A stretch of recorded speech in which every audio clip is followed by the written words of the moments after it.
And now Bowie in New York. The play in which rock star David Bowie has scored a remarkable triumph on Broadway is called The Elephant Man. It's a story set in late 19th century England of John Merrick, played by Bowie, a grotesquely deformed man who suffered a miserable existence as a pathetic circus attraction until he was befriended by a brilliant young surgeon. Also closely involved with John Merrick's rehabilitation was the beautiful English actress Mrs. Kendall, superbly played by Patricia Elliott. Confusingly, a film about John Merrick starring John Hurt has just been released, but apart from the subject matter, the two projects, that's the play and the film, are unrelated.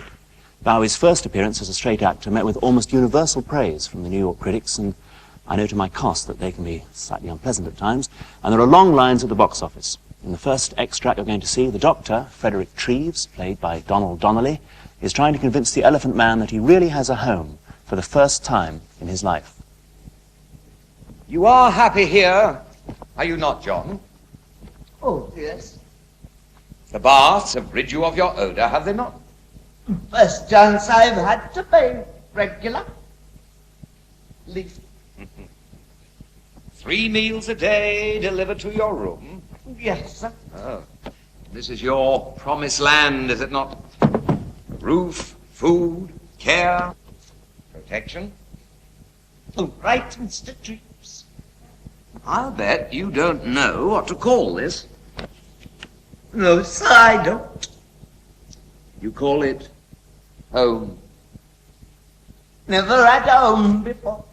Well, you have one now. Say it, John. Home. Oh? No, I mean really say it. I have a home. This is my... Come on. I have a home. This is my home. This is my home. I have a home. I have for as long as I like. That is what home is. That is what is home.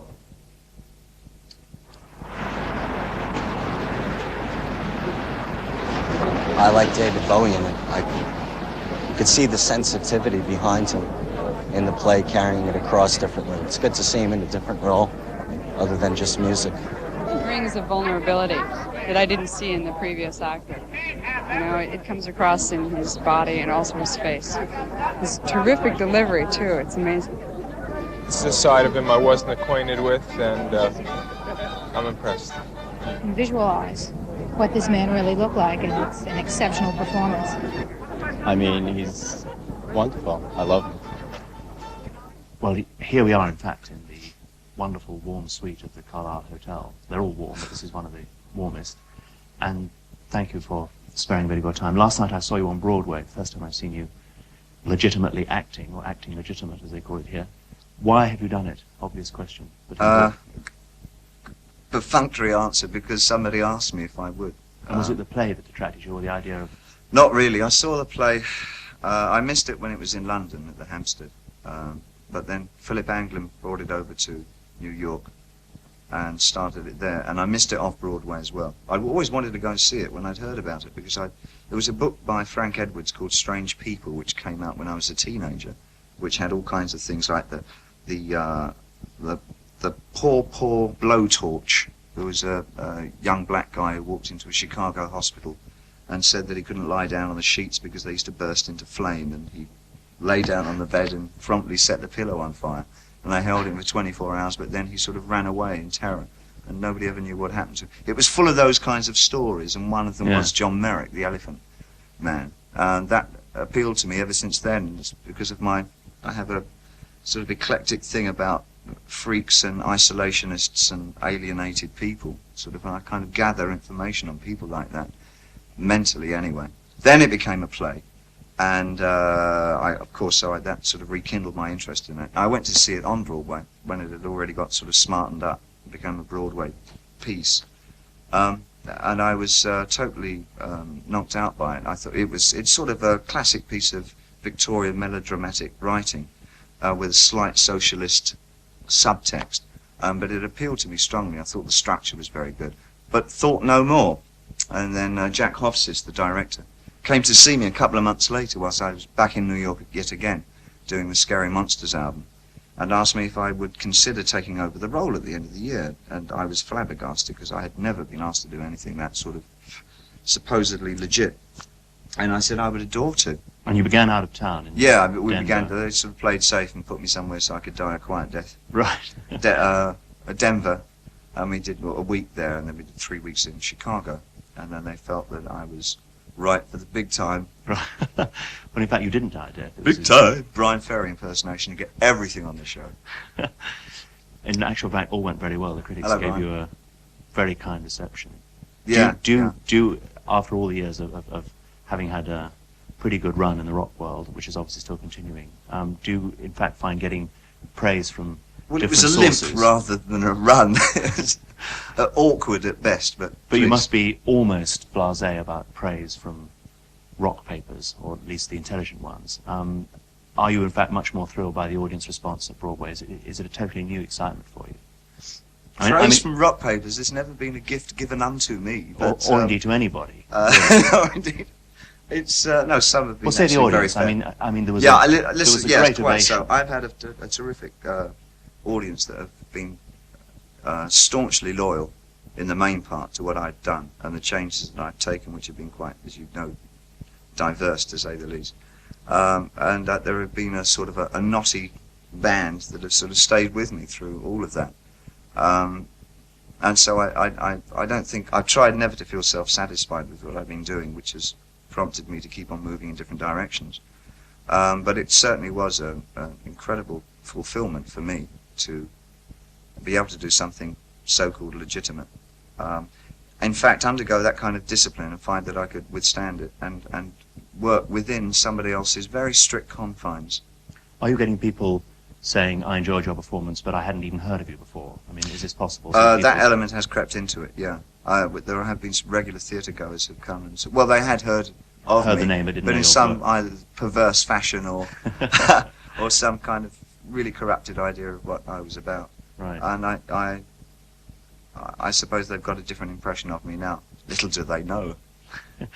How long will you do the part for on Broadway? 2 hours. Then I go to bed. How many 2 hours will you do? About, I don't think I could personally go past Christmas. I know I'm tied up till Christmas. So that's quite a run. So I'd it's say. a long run. Yeah. But I mean, for Yeah. somebody who's as sort of grasshoppery by nature as myself, it's a long run. And would you like to go back to the stage on something else in due course? Not particularly, no. I've learned an awful lot just in the few weeks that I've been doing this. I hope that I can explore the part even further. Good heavens, if I don't, then I'll be sort of wasting a lot of time.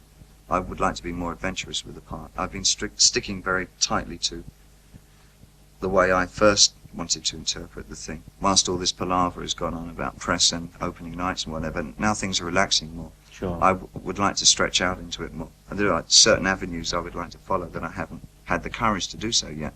But now I sort of will probably take advantage.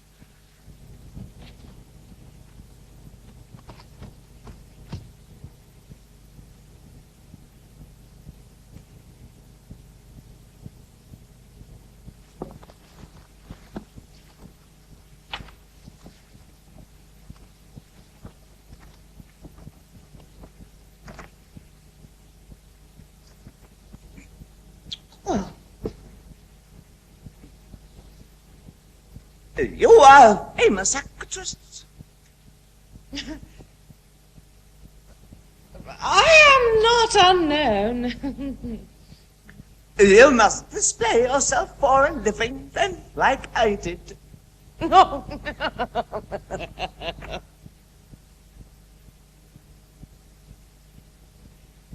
That is not myself, Mr. Merrick. That is an illusion. Oh, this. This is myself. This is myself, too. Frederick says that you like to read. So, books.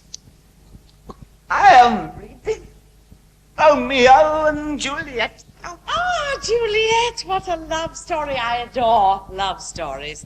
I like love stories best, too. If I had been Romeo, Guess what? What? I would not have held the mirror to her breast. What?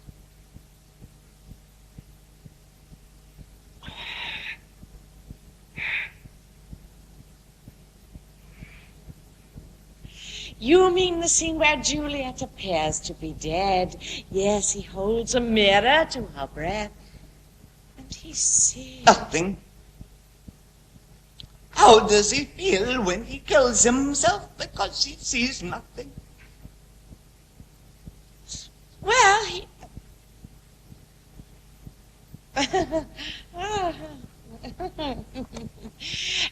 My experience with Juliet has always been, particularly with an actor I will not name, that whilst I am lying there dead, and he is lamenting excessively, I start to think that if this slab of ham does not part from the ham hock of his life, toot sweet, I am going to scream, pop off the tomb, and plunge a dagger into his scene-stealing heart.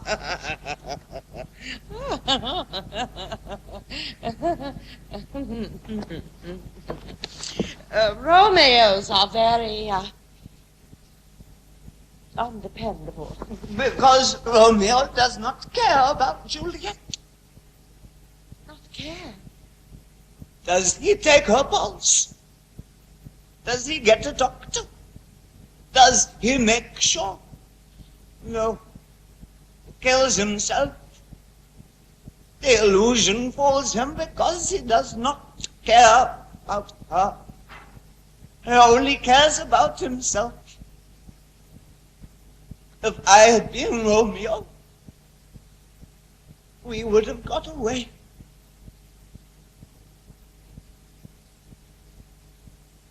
Now, simultaneously, you happen to have a brand new album just out, which has already been a huge hit in England. Is it actually out here in the States It's yet? just out a week or so, yeah. Just out. Yeah. And the title of that is Scary Monsters, and of course Yeah. one might feel there's some link between that title and the fact that you play something that could be described as a scary monster in the play, but is that just coincidence? Synchronicity.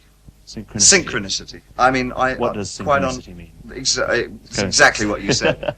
Well, kind of a coincidence that it's, well, let's go into the Jungian side of it. It's Let's not. It's something I was working on, as I say, before the thing actually was cemented. It's quite likely that the idea of Elephant Man did stay with me as the title, but I know, just on my memory reference, that it actually came from a Kellogg's cornflakes packet. On the back they were giving away, it said, buy your copy of, no, but copy, you don't get a copy. Well, these days you may well get a portfolio of Kellogg's cornflakes. Buy your packet of Kellogg's cornflakes, and inside you will find scary monsters and superheroes.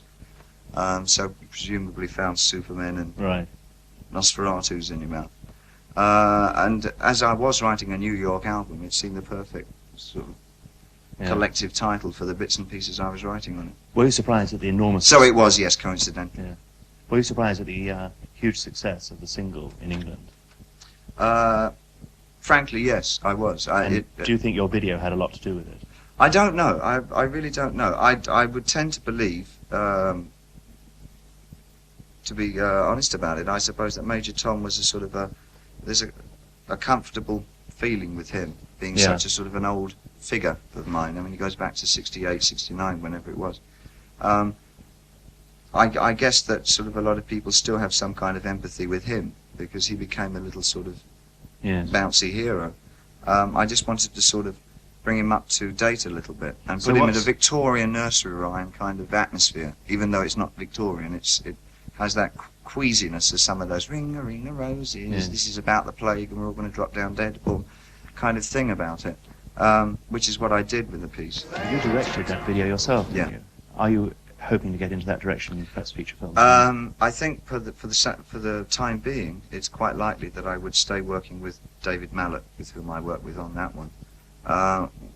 We have a very good working relationship, and David allows me lots and lots of freedom to do very much what I want, the ways I want it edited. I storyboard it for him, show him exactly what frames I want done, how it should be done, and then he puts his input in as well.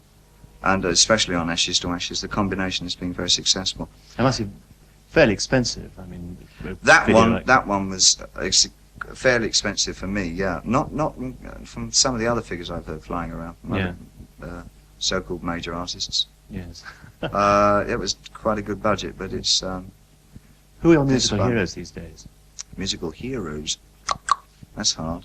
I know who bits and pieces of work that I admire very much. At the moment, I'm impassioned by, and it's not too strong a word, I play them all the time, Philip Glass and Steve Reich. I like very much indeed. Philip Glass has just done an opera on, let me get it right, is it on Buddha or Gandhi or something? I don't know what his new work. The last piece that I knew. I read a piece about him. I have to confess. That's quite likely. That's very rude of me. I was with him the other day and I didn't ask him what he'd been doing. Probably too busy talking about what I've been doing. Are there any of your, as it were, contemporaries, people who got going about the time you did, who you admire? Not really. I think we just remain friends. Really, I think that's probably why we're friends, because we don't like each other's music. I think I know the people you're referring to. We don't get on very well with each other's music, so that never sort of crops up in our conversations, and I think that's probably why we end up knocking around with each other without any sort of feelings of kind of, the peacocky kind of thing. In your long and illustrious career, which has spanned now, 10, 12 years at the top, what are you most proud of to date? Keeping going, I should. Oh God, I could only give a flip answer to that. That really is, that's really hard. I mean, that's, at the moment, obviously this week, the fact that I could do and sustain a role of that intensity on stage. But, I mean, that kind of pride, I think, is not a good thing to fall back on whilst you're still a working artist. Yeah. I think for me, it's despairingly abysmal to ask me what I'm proud of, because it doesn't sort of work like that. I could tell you what I haven't liked, what I've done, but far more easily. I think it's a question of re-evaluation all the time. The fact that I've never had to buy one of my own records, I suppose. RCA have always given me one. Yeah. Well, David, thank you very much.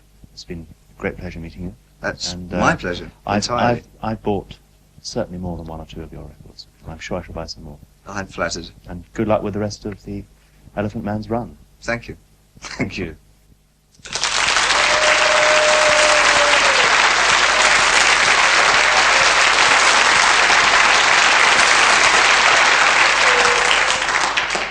David Bowie on Broadway. Even as you stare at your screen this very moment, while thinking about exciting nighttime activities to come, such as filling the hot water bottle, David Bowie is about to go on stage at the Booth Theatre in New York. If you happen to be in New York for Christmas, and if having got there you can get a ticket for The Elephant Man, do go. Thank you, David.